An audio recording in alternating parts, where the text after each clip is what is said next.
I want you to imagine two people. The first man wakes up and does his usual routine before work, and it's all a blur. He goes to work, and when he comes home, he isn't even really conscious of what he did. He starts eating the junk food he bought on his way home and watches TV while his wife tries to talk to him. Now, imagine another man. He wakes up and tells his wife how thankful he is for their life. He drives over to his business and is passionately working to build it into something great. He comes home and he and his wife have dinner together while they stay present to the moment with each other. Out of these two people, which one do you think is going to have higher self-esteem? The first pillar is the practice of living consciously.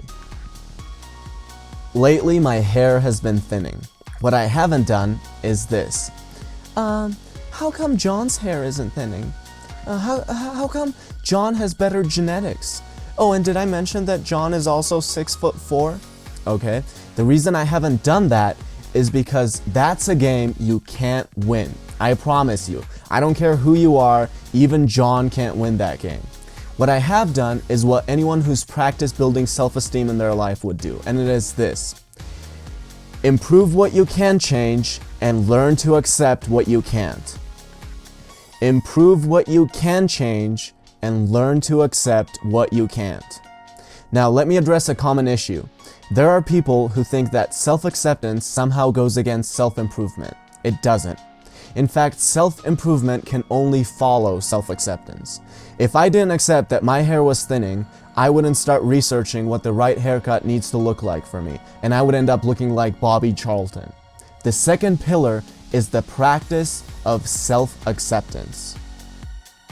I know a lot of people who are so physically unfit that it jeopardizes the most important things in their life, like their health and their relationships.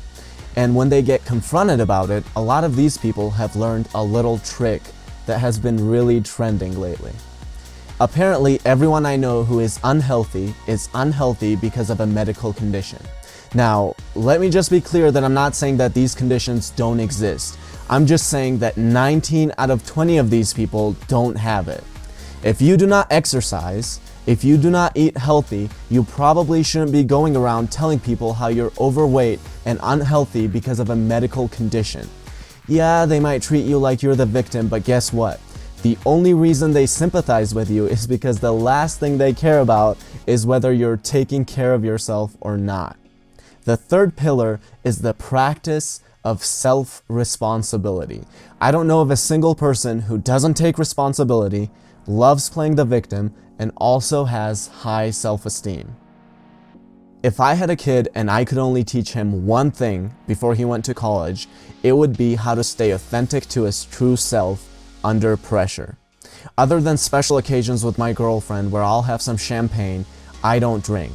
I haven't found that to be something of value to my life. When I was in college, I would go out with my friends and there was always that thing of, come on, let's get drunk. And I was bad at a lot of things, but the one thing I was really good at was being really grounded in what I believed in. In fact, in almost every case, it turned into guys having respect for it and girls being attracted to it. Now again, I didn't say I sort of believed in it. It was fully standing for what I believed in, 100% unapologetic, and if that was a problem, everyone always knew I could just leave and go have fun somewhere else. I wasn't half-assing anything.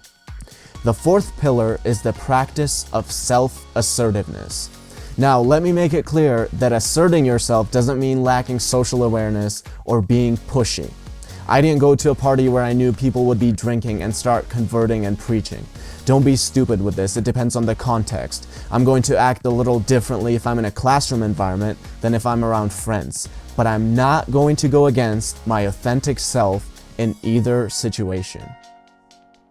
If you meet an entrepreneur who is passionate about his business, and if you also meet a person who is indifferent towards his regular job, the entrepreneur will almost always have higher self-esteem.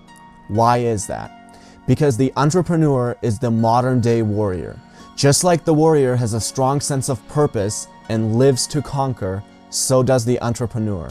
He has higher self-esteem because he lives with a purpose. The fifth pillar is the practice of living purposefully. And finally, the sixth pillar, the practice of personal integrity. Notice how I said personal integrity, not someone else's integrity. I went to a military academy and there were thousands of rules I had to follow, and I broke most of them, and it didn't bother me at all or affect my self-esteem in any way, because those weren't the things that went against what I believed in. But if I act against what I believe in, my inner voice will tell me how I'm worthless over and over again. And only I will know, but when it comes to self-esteem, my inner voice is the one that matters the most. You can't have the voice in your head telling you how worthless you are and build self-esteem at the same time.